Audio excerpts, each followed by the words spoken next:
Welcome to our deep dive, everyone. Today we're going to be exploring mental models. Think of them as these like really cool thinking tools or blueprints you can use for making like way better decisions or navigating, tricky situations or just like better understanding the world a little bit better. Yeah, like Yeah. having this mental toolkit, right? Yeah. Filled Yep. with different lenses that each give you this kind of unique perspective. Yeah, exactly. And, it's funny. Sometimes it's just as helpful to know like what not to do Mm-hmm. as it is, to know like the right things to do. Absolutely. Right. Yeah.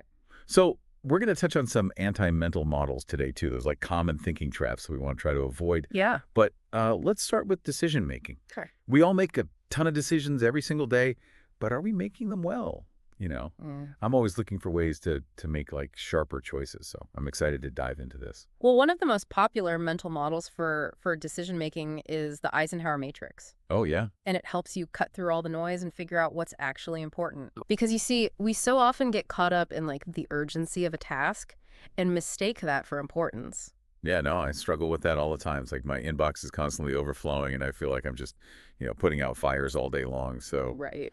but this matrix like actually gives you like a framework for prioritizing, right? Exactly. Like how does that work? It breaks your tasks down into 4 quadrants. Important and urgent, important but not urgent, urgent but not important, and neither important nor urgent. Right. And so the key is to really focus your energy on the things that are both important and urgent, Okay. while also carving out the time to work on the important but not urgent ones so that they don't become like an emergency situation. That makes total sense. So like, for example, if I have like a major project deadline coming up, that's definitely important and urgent. But then there's also like, that online course I've been wanting to take to, develop a new skill. That's important, but not urgent. Precisely. By making the time for those important but not urgent tasks, you prevent them from becoming a last-minute scramble, Right, right. Okay. What about the urgent but not important tasks? Oh, good point. Often these are prime candidates for delegation. Right. So that would be like responding to emails that could easily be handled by someone else on my team, right? Yeah. Okay, so then it frees up my time to focus on like the bigger picture stuff. Yeah, exactly. And so remember, the goal is to move away from reacting and move toward being more proactive with your time. Okay, I like that a lot. Now let's shift gears to another interesting mental model, second-order thinking. Ooh. And this is encouraging us to think beyond just the immediate consequences of our choices. Okay, I'm intrigued. Tell me more about this second order thinking. Well, imagine this. You're at a carnival, and there's a contest to pick the 6 prettiest girls out of like 100 photos. Okay. Most people would just choose the faces they find most attractive, right? Right. That's first-order thinking. But the people who actually won this contest, they were the ones who could predict who the average person would find most attractive. Whoa. That is really interesting. So it's like you have to step outside of like your own perspective Yeah. and consider, how other people might view the situation. Exactly. Second-order thinking is about anticipating those ripple effects. Okay. Asking yourself, what happens next? And how will this impact other people? Like if you decide to take on a new project at work, don't just think about, the benefits. Think about how it will impact the rest of your work and your team, maybe even your personal life. That's a really helpful way to frame it. So before making a decision, we should ask ourselves, what will this decision do beyond just my immediate concerns? Will it create new concerns? And will it actually achieve what I'm hoping it will? Those are all great questions to be asking yourself. Okay. Now, building on that, let's talk about another really important mental model, reversible versus irreversible decisions. Ooh. Jeff Bezos, the founder of Amazon, he refers to these as type 1 and type 2 decisions. Oh, I've heard about this. Yeah. Type 1 decisions are those like big life-altering choices that you can't easily undo, right? Like getting married or moving to a new country or something like that. Exactly. But here's the thing. Most of the decisions we make on a daily basis are actually type 2 reversible. Okay. You can always adjust course, change your mind, try something different if you need to. Right. But I think we don't always treat them that way, do we? No. I know I often get stuck overthinking decisions, even like small ones, as if they're irreversible. And that's a common trap. Yeah. We get so caught up in the fear of making the wrong choice that we end up missing out on opportunities. Right, yeah. What's the takeaway here? Yeah, how can we like overcome that fear and make those reversible decisions with more confidence? It's about developing what's called an action bias. Don't be afraid to experiment. try things out, learn as you go. I love that. It's so liberating. Yeah, Like instead of getting bogged down in analysis paralysis, just take action and adjust as you go. exactly. Okay, I like that. Speaking of making big decisions, let's talk about Jeff Bezos's regret minimization framework. Ooh, yeah, this is a good one. I think it's a really powerful way to make those major life choices, Yeah.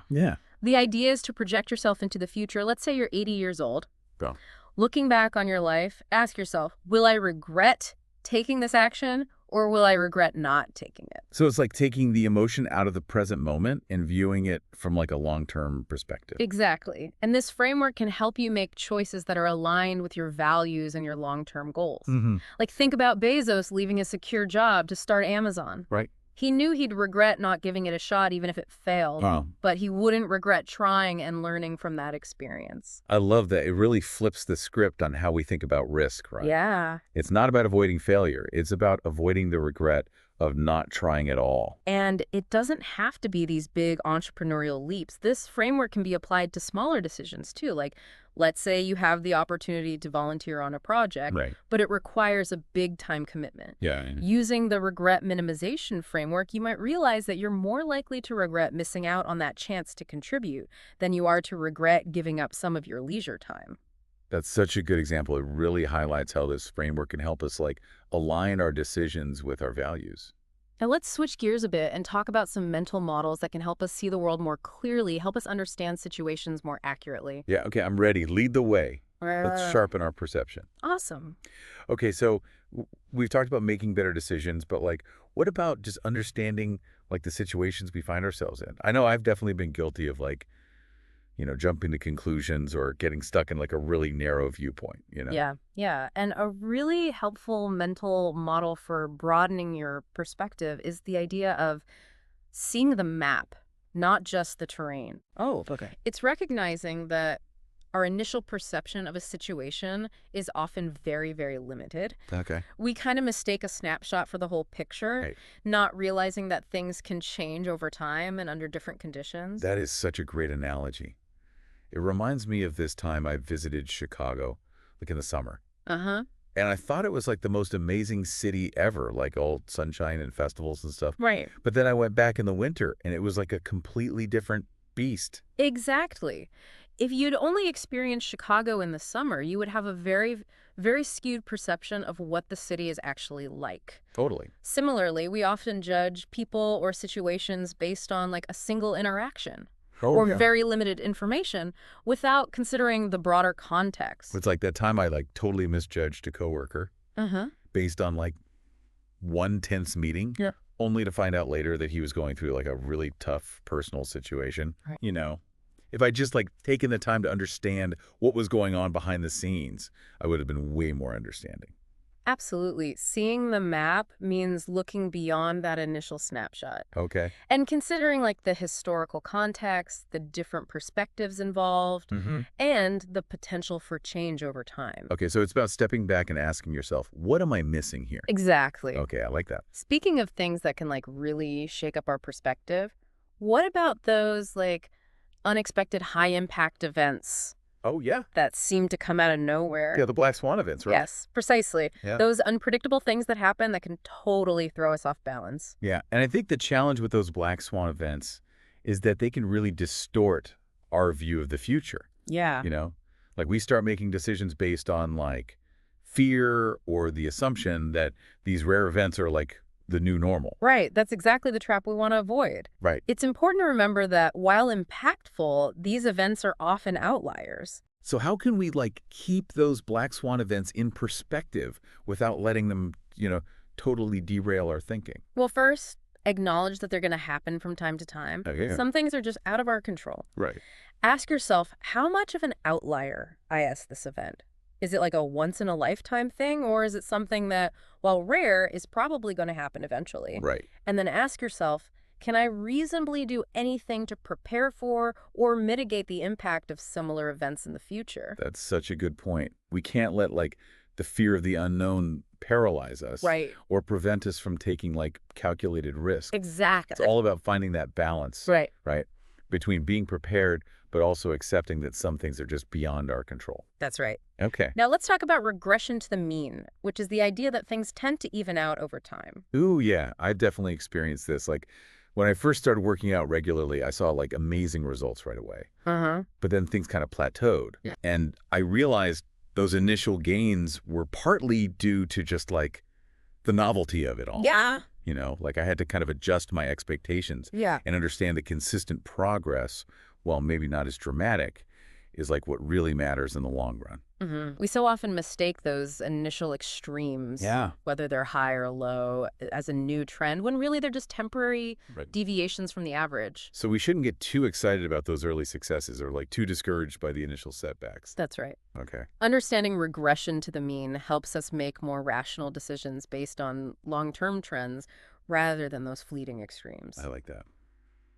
Okay, now this next mental model feels particularly relevant in today's world, separating signal from noise. Oh, totally. Like we are bombarded with information from every direction. Constantly. It's so hard to like filter out what's really important. Our brains are trying to process news and social media updates and emails and notifications. Yes, it's overwhelming. It really is. And I think it ties into like the difficulty of predicting the future, right? Like we often focus on the wrong data points. Yes. You get caught up in the noise and miss the actual signal. It's like trying to predict the weather by like watching how many squirrels are burying nuts instead of like consulting actual meteorological data. Right, yeah.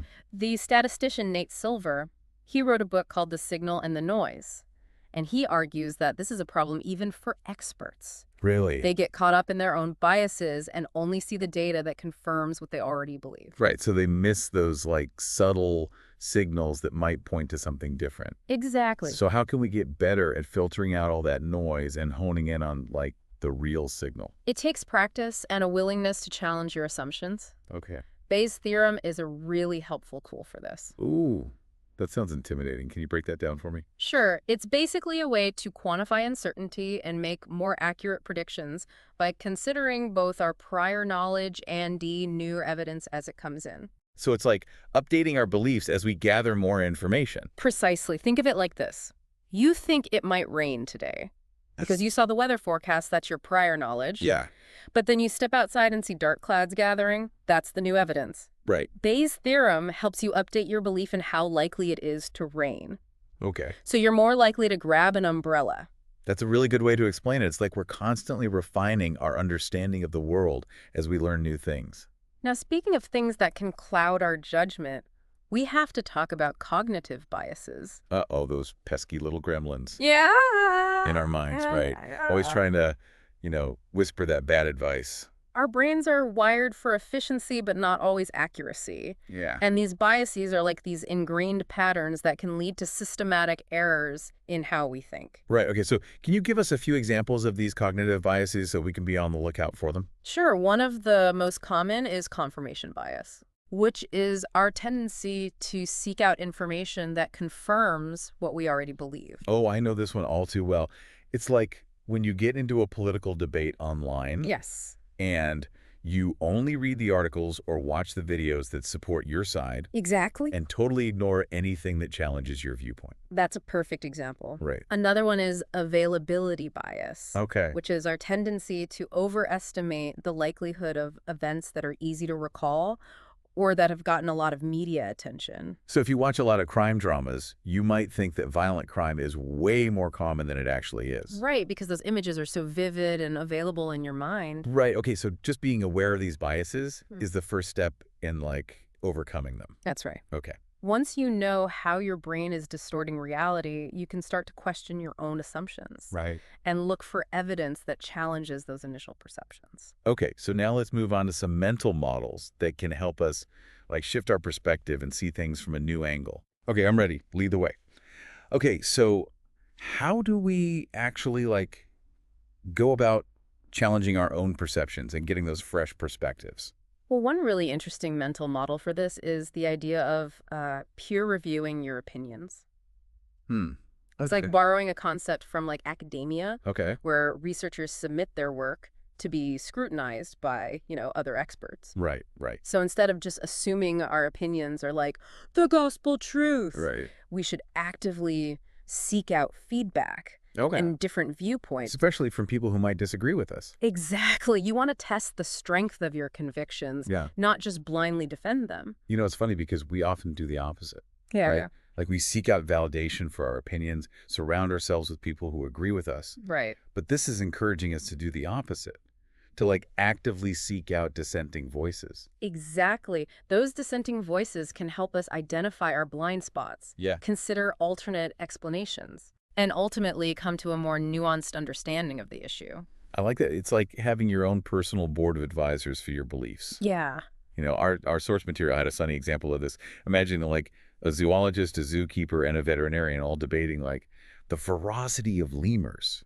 Uh-huh. Each person brought like a unique perspective based on their experience, and it led to a much more balanced conclusion. Yeah, it highlights how even like seemingly subjective opinions can benefit from those diverse viewpoints. Totally. Okay, what's another perspective shifting mental model? How about this? Find your own flaws before others do. Ooh, that sounds tough, but I think I get it. Yeah, It's about being like proactive and self-critical exactly. instead of waiting for other people to point out our shortcomings. Most people instinctively defend their position, Yeah. even when they're wrong. Right. So flip the script. Look for weaknesses in your own arguments. Okay. Consider alternate explanations. Mm-hmm. Be open to the possibility that you might be wrong. I think this could be like a game changer in conflict resolution, you know? Oh, yeah. Instead of like digging our heels in and trying to win an argument, Right. what if we focused on like truly understanding the other person's perspective Yeah, and acknowledging our own blind spots? that's a great point. It's kind of like the concept of like the third story, you know, Yeah. what the neutral observer would say about the situation. Finding your own flaws allows you to approach disagreements with more humility. Right. Okay, let's shift gears to another common thinking trap. Confusing correlation with causation. Oh, yeah, this is a classic. Yeah, Just because two things happen around the same time doesn't mean that one caused the other. that's right. It's like ice cream sales and shark attacks both go up in the summer. Right. But that doesn't mean that eating ice cream makes you more likely to be attacked by a shark. Haha. That's the textbook example. Right. We often draw connections based on like superficial observations Yeah. without considering all the other factors. So how can we avoid falling into this trap? It feels like we're kind of like naturally wired to look for patterns, Yeah. even when they're not there. It's about training yourself to dig deeper and ask why. Multiple times. Okay. What's the proximate cause, the immediate trigger versus the root cause, the underlying issue? Okay, so there's actually a technique for this, right? The 5 whys. Yes, the 5 whys. Tell me more about that. It's pretty simple but surprisingly effective. Okay. You start with the problem and ask why. Right. Then you take the answer to that question and ask why again. Mhm. And you just repeat that process Okay. 5 times or however many times it takes until you get to the root of the problem. I love that. It's like being a detective, Yeah. peeling back the layers to get to the truth. And sometimes a visual tool can be really helpful with this process. Okay. Have you ever used a fishbone diagram? I can't say that I have, but tell me about it. It's a great way to like visually break down a complex problem by identifying potential causes in different categories. Okay. So how would I use one? So let's say you're trying to figure out why you're always running late in the mornings. Oh, yeah. Relatable. So you would write running late at the head of the fish Okay. and then draw like branches coming off for different categories of potential causes, Right. like preparation, routine, unexpected events, things like that. Okay, I see. So under preparation, I might list things like not packing my lunch the night before Yeah. or forgetting to lay out my clothes. Right. Routine could be like hitting the snooze button too many times or not having like a clear morning routine. And then unexpected events would be things like traffic jams or, a surprise phone call. Okay, that makes sense. So by like categorizing the potential causes, you get a much clearer picture of like what's actually contributing to the problem. Exactly. You start to see patterns Yeah. and areas where you can make changes. Okay, so now I want to hear about some of those anti-mental models you mentioned earlier. All right, so these are things to like avoid doing Yeah. if we want to be like clear thinkers. Okay, bring on the tough love. One common trap is over-relying on inversions. Oh, right. Remind me what an inversion is again. It's when you think about a problem by focusing on what you want to avoid. Right. So instead of asking, how can I be more successful? You might ask, what are some common habits of unsuccessful people. Right, so it's like identifying potential pitfalls and learning from other people's mistakes. Exactly. But while inversions can be helpful sometimes, Yeah. they can be limiting if that's your only approach. Right. You really need to have a clear vision of what you do want to achieve. Okay, so it's like the difference between running towards something you desire versus running away from something you fear. That's a good way to put it. Okay. Another anti-mental model. Missing the trees for the forest, or vice versa. Right, so this is about being mindful of both the big picture and the details. Exactly. Sometimes our expertise or our preconceived notions, they can actually blind us To the simple solutions. to the simple solutions or Right. those important details. Our source material had those great examples like the misprint in the Brahms sheet music that all the experienced musicians missed Right. because they were so focused on the overall melody Yeah. or like the white car in Braveheart Yes. that everyone misses Yeah. because they're caught up in the epic battle scene. It's easy to miss things even when they're right in front of you. Totally. Okay, this next one really speaks to my soul. Oh. Avoid your non-genius zones. Ah, yes. The art of delegation.